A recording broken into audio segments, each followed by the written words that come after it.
Memang asik berjoget randai, disukai oleh berbagai generasi. Jumpa lagi di Bual-Bual Santai, obrolan cerdas menginspirasi. Assalamualaikum warahmatullahi wabarakatuh. Waalaikumsalam warahmatullahi wabarakatuh. Sahabat TNN, kembali kita menyapa Anda di program Bual-Bual Santai, membahas hal-hal yang menarik, yang menginspirasi dari tokoh-tokoh, dari narasumber yang kita undang ke studio TNN Channel ini. Nah, kali ini kita sudah kedatangan tamu. Nah, ini orangnya sui. Hitam manis, kalau itu ada lagunya tuh, hitam manis, kumis tipis, tapi nggak tipis-tipis amat nih. Bersama saya sudah ada Mas Ahlakul Karim. Assalamualaikum Mas. Waalaikumsalam warahmatullahi wabarakatuh. Mas Ahlakul Karim ini adalah Ketua LPBH Nahdlatul Ulama Wilayah Riau, ya. Ini bisa dijelaskan nih kepanjangan LPBH ini apa sebenarnya nih? LPBH itu adalah kependekan dari Lembaga Penyuluhan dan Bantuan Hukum Nahdlatul Ulama Wilayah Provinsi Riau. Oh, Lembaga Penyuluhan Bantuan Hukum. Iya. Dari organisasi yang namanya Nahdlatul Ulama. Nahdlatul Ulama. Oke. Jadi PWNU itu kalau dulu mungkin kita lebih sering kenal sebagai organisasi keagamaan, tapi sepertinya ini makin meluas nih. Ada lembaga bantuan hukumnya juga nih. Baik. Bisa diceritakan nih asal mula muncul didirikannya lembaga ini seperti apa, Mas Karim? Jadi Nahdlatul Ulama ini adalah organisasi terbesar Ya. di Indonesia yang kebetulan membentuk beberapa lembaga-lembaga di dalamnya. Lembaga-lembaga ini sifatnya otonom, Ya. yang bisa bekerja sama dengan siapapun demi kemaslahatan umat. Nah, ada kurang lebih 16 lembaga di Nahdlatul Ulama, termasuk nanti di luar lembaga itu ada juga namanya badan otonom. Badan otonom. Nah, kebetulan kita adalah bagian dari lembaga yang berdiri sendiri di bawah payung Nahdlatul Ulama. Namanya adalah Lembaga Penyuluhan dan Bantuan Hukum. Nah, di Provinsi Riau, LPBH ini baru ada di pengurusan periode hari ini. Nah, kebetulan masa jabatan kami ini tidak panjang, hanya 2 tahun. 2 tahun ini adalah mengikuti masa kepengurusan dari pengurus wilayah Nahdlatul Ulama yang kemarin menggantikan kepengurusan sebelumnya. Nah, kita bertugas bagaimana dalam 1 tahun ini kita mempunyai 10 program sebenarnya. Salah satunya adalah mensosialisasikan keberadaan Lembaga Penyuluhan Bantuan Hukum Nahdlatul Ulama ini di Provinsi Riau. Kemudian kita juga menerima bagi masyarakat yang terkendala dalam hal permasalahan hukum, kita juga akan membantu baik yang tidak punya maupun yang punya untuk melakukan advokasi dan melaksanakan pendampingan hukum. Mungkin itu sedikit gambaran yang bisa saya terangkan. Berarti sini ada 2 ya kalau kita lihat, yang pilar utamanya itu penyuluhan atau pendidikan, gitu, kemudian pendampingan hukumnya. Gitu. Nah, bisa dijabarkan nih 2 program ini apa saja yang menjadi sasaran utamanya? Misalnya pendidikan, apakah ini hanya menyasar kalangan Nahdiyin saja atau secara luas sebenarnya? Terus pendampingan ini mekanismenya seperti apa? Oke.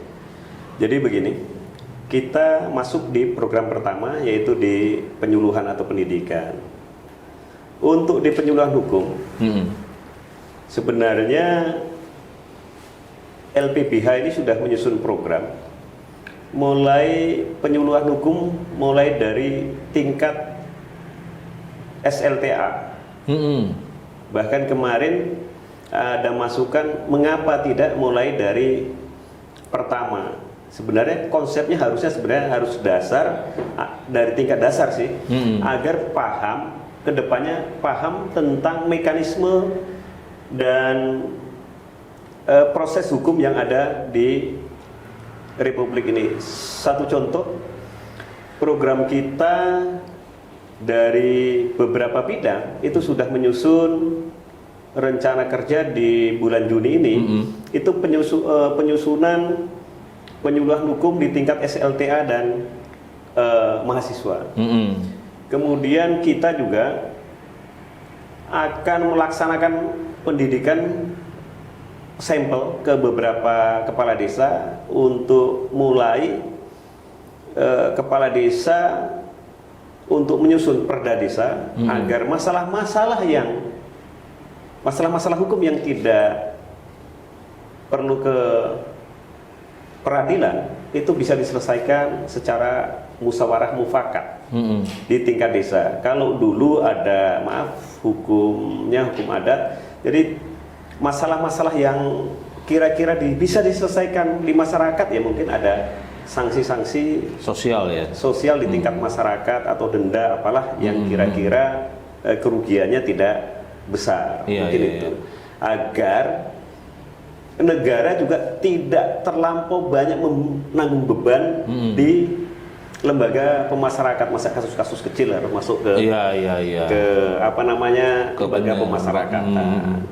Hal-hal ini tentu bisa disiasati di tingkat-tingkat masyarakat karena titik berat kita untuk memberikan percontohan di peraturan desa adalah agar desa itu juga bisa mandiri, bangsa juga bisa terbantu atau negara bisa terbantu terhadap beban daripada memberikan tanggungan kepada narapidana tersebut. Itu salah satu. Nah, iya. Wah, ini terobosan yang bagus sekali nih sepertinya ya. Karena kalau kita lihat ini kan bisa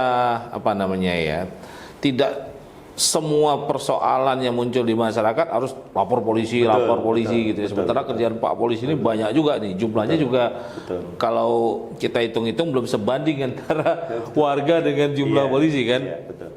Oke, kemudian yang pendampingan hukum seperti apa? Pendampingan hukum ini kan juga ada dua. Yang pertama bagi masyarakat yang ingin pendampingan hukum apabila menerima musibah atau kasus hukum terjerat kasus hukum. Yang pertama kita mencoba melakukan mediasi kepada kedua belah pihak yang tersangkut masalah-masalah hukum tersebut.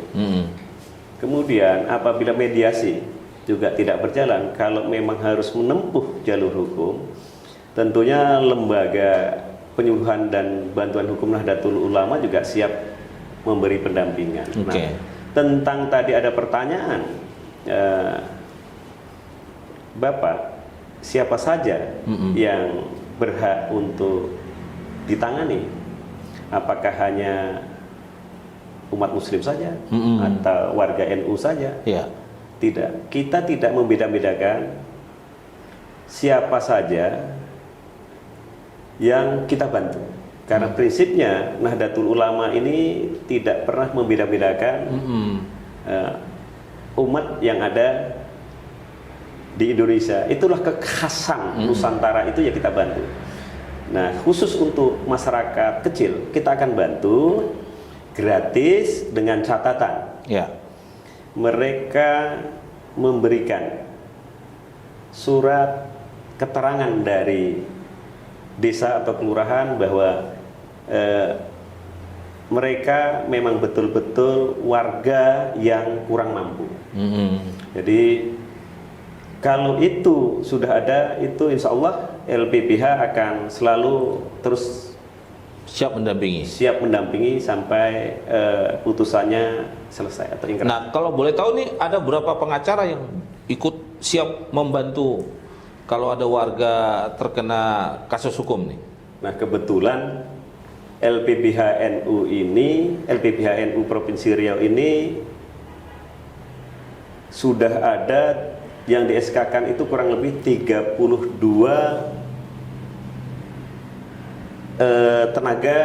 tenaga yang berdisiplin ilmu hukum, baik itu S1 maupun doktor. Oh, ada yang dokter juga. Dokter. Ada beberapa dokter. Nah, di sini yang sudah mengikuti, tentu ada beberapa macam nih Pak, yang mengikuti ujian sebagai advokat dan berhak menjadi pengacara itu sekitar 20. Yang sisanya itu baru mempunyai sertifikat mediator. Oke. Sehingga sumber daya manusia yang ada di LPBH ini ya tidak kalah dengan LPBH lain. Kemudian kita juga ada beberapa akademisi, salah satunya Dr. Toguan yang dari UIR, itu dokter. Kemudian ada Dr. Solahuddin dari UIR. Kemudian juga ada kalau master hukum hampir rata-rata 80% di keanggotaan LPBH Nahdlatul Ulama Provinsi Riau ini master hukum atau S2. Kemudian kualifikasi yang ada ini juga mempunyai spesifikasi masing-masing. Ya. Ada yang spesialis di hukum lingkungan, kemudian ada di list spesialis pidana, kemudian ada juga list spesialis sengketa agraria dan lain-lain. Wah, mungkin itu lengkap juga ya. Insya Allah lengkap. Lengkap. Wah, jadi ini kalau sahabat TNN ya punya masalah ya yang sifatnya sengketa hukum lah ya, ini kan bukan berarti kasus saja, misalnya kita merasa dirugikan akibat ulah orang lain ya yang melanggar hukum baik pidana maupun perdata, itu kan bisa juga kan gitu. Jadi LPBHNU ini siap mendampingi ya. Nah, kalau nggak punya biaya karena memang kondisi ekonomi, jangan khawatir, gratis. Tapi kalau ada biaya, itu bicarakanlah ya kan. Itu tentu ada musyawarah mufakat lah ya. Untuk menyelesaikan bagaimana prosesnya. Nah, kalau dua ini menjadi sesuatu yang utama lah ya. Tapi bukan berarti juga LPBH ini bisa nggak misalnya mengadukan sesuatu gitu ya kalau melihat ada hal-hal yang tidak sesuai dengan aturan hukum gitu ya, yang sifatnya mungkin menyangkut kepentingan publik. Oke. Sebenarnya Nahdlatul Ulama ini kan orang tua. Ya.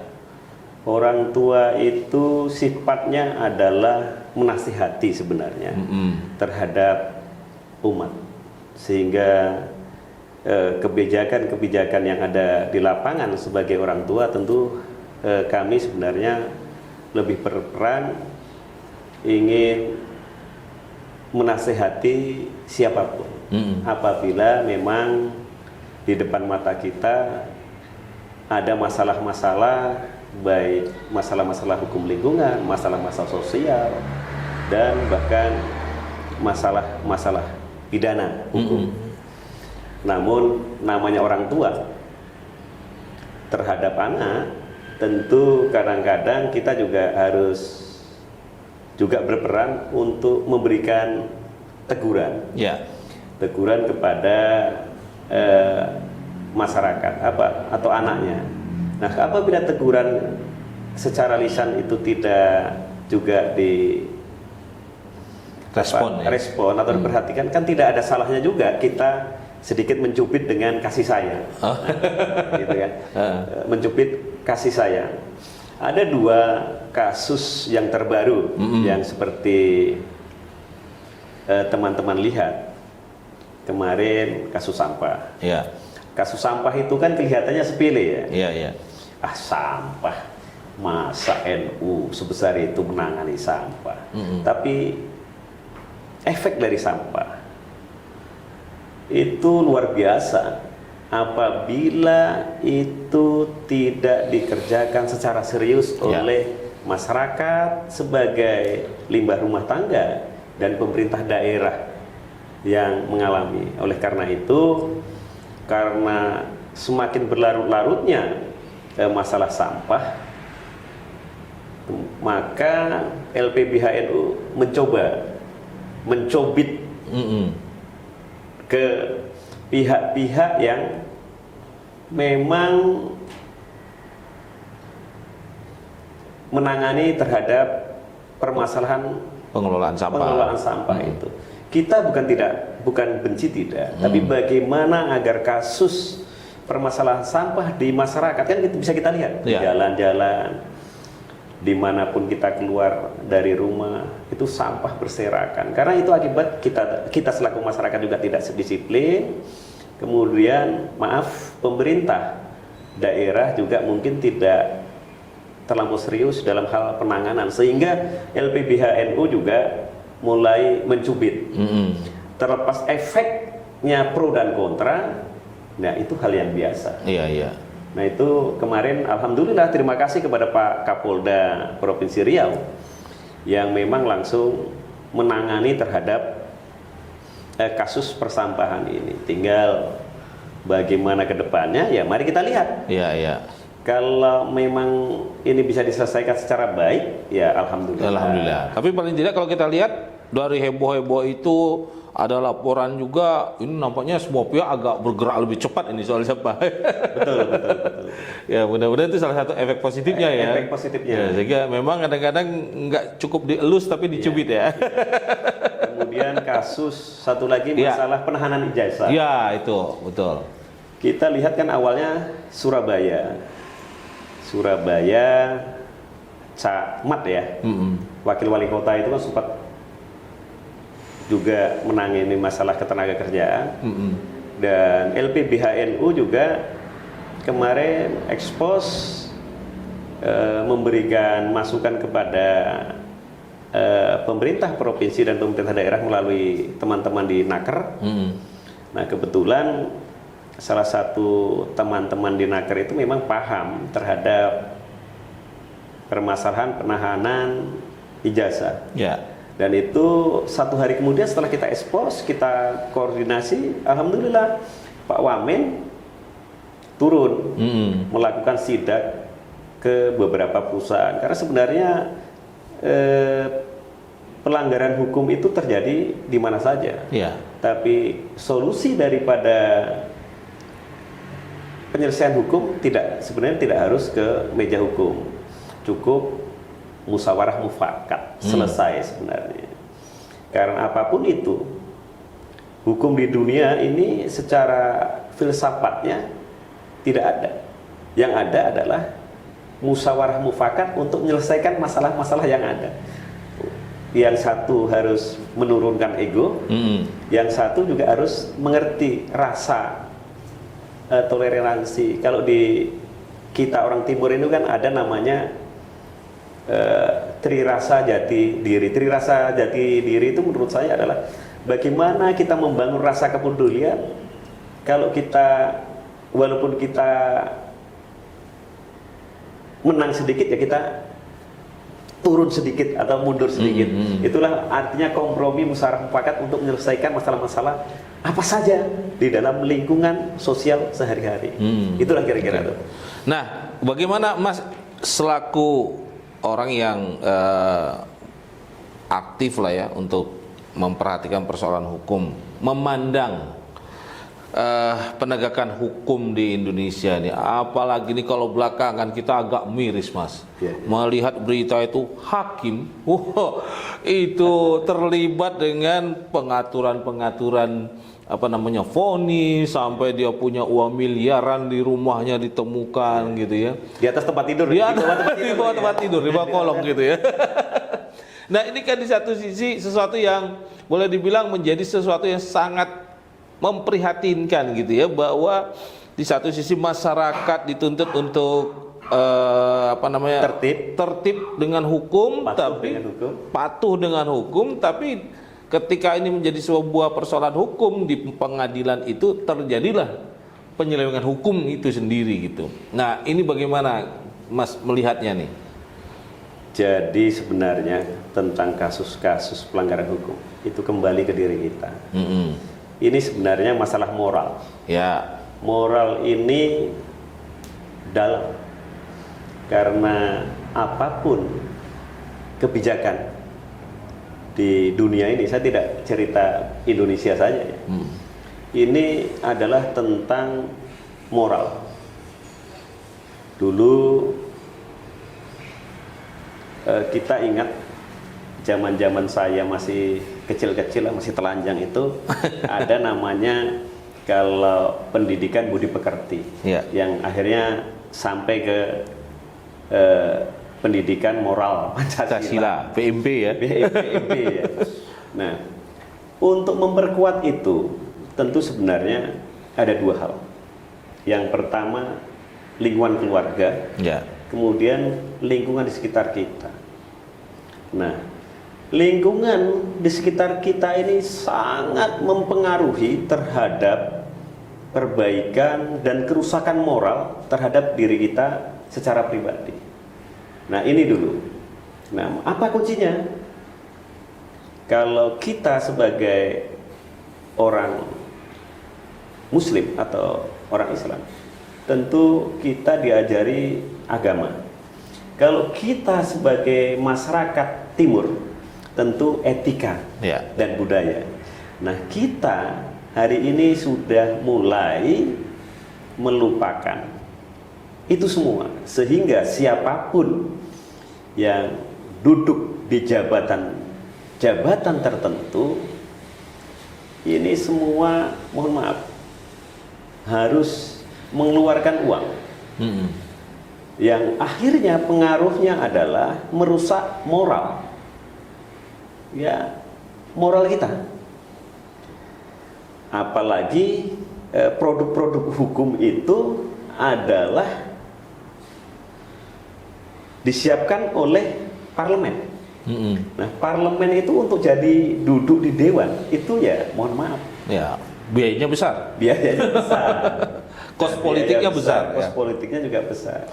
Dan teman-teman mungkin yang menjadi pejabat juga store. Ya. Sehingga wah, ini seperti berita terbaru nih, yang di pengadilan terungkap yang PJ wali kota yang lalu itu, wow, diungkap banyak yang nyetor ternyata pejabatnya. Kalau itu mungkin kasus per kasus ya. Tapi kita secara umum menceritakan tadi adalah hasil produknya. Produk undang-undang itu mempengaruhi terhadap sistem politik dan sistem manajemen pemerintahan yang ada di Indonesia. Nah, mengapa itu? Karena produk politik yang dilahirkan oleh politisi itu semua mempunyai kos. Nah, akhirnya siapa yang duduk, maaf, jadi pejabat kasih, kabid sampai kadis, atau kabid sampai kanwil dan lain sebagainya, atau di tingkat pengadilan mulai dari panitra sampai hakim. Di kepolisian juga barangkali. Di kepolisian, kejaksaan dan lain sebagainya sangat terpengaruh terhadap etika moral. Makanya ya, setoran itu mengakibatkan kita juga pusing terhadap apa yang mau kita ambil dalam hal kebijakan. Contoh tadi kita lihat hakim ya, padahal beliau salah satu ketua pengadilan. Kalau kita lihat dari pendapatan, itu kan tidak wajar. Tidak wajar menerima. Tapi karena mungkin gaya hidup yang luar biasa, sehingga terpengaruh dari etika moralnya yang baik, karena terpengaruh dengan lingkungan yang ada, dia juga akan semakin tidak baik. Akhirnya apa? Ya mungkin di sistem itu mempengaruhi, mulai maaf, advokat, maaf, panitra, maaf, kejaksaan, maaf, hakim, semuanya tersistem sehingga mereka ya, apalagi mereka menerimanya uangnya kan emberan, bukan sedikit gitu. Pakai kurs luar negeri ya. Kuncinya etika moral. Etika moral. Nah, NU sendiri ada nggak mungkin di luar dari LPBH tapi secara organisasi, karena ini kan boleh dibilang kalau kita bicara moral, bicara etika, bicara kelakuan, itu yang sangat berperan itu kan ya kalau bisa dibilang nilai-nilai agama, karena itu tuntunan kita, Mas Karim. Nah, apa mungkin pesan dari Ketua PWNU Riau nih terkait dengan persoalan ya moral dan etika, karena ini kan persoalan bangsa yang sangat besar ya. Kita salah satu persoalan mengapa kita negara kita ini sulit maju dan berkembang kan udah pastilah jawabannya, orang tahu banyaknya korupsi. Jadi begini, di Nahdlatul Ulama itu adalah kumpulan daripada ulama. Ulama ini mempunyai kewajiban memberikan penyuluhan, memberikan masukan baik kepada pemerintah, kepada masyarakat, dan kepada seluruh lapisan umat untuk menyampaikan kebaikan-kebaikan di tingkat masyarakat, baik melalui pendidikan yang dikelola pondok-pondok pesantren, kemudian melalui perkumpulan-perkumpulan pengajian maupun kepada pejabat-pejabat pemerintah. Nah, bagaimana caranya? Nahdlatul Ulama, karena ini adalah organisasi yang sudah ada di mana-mana, mereka masuk melakukan penyuluhan, melakukan pendampingan terhadap masyarakat tentang moral itu sangat mudah, karena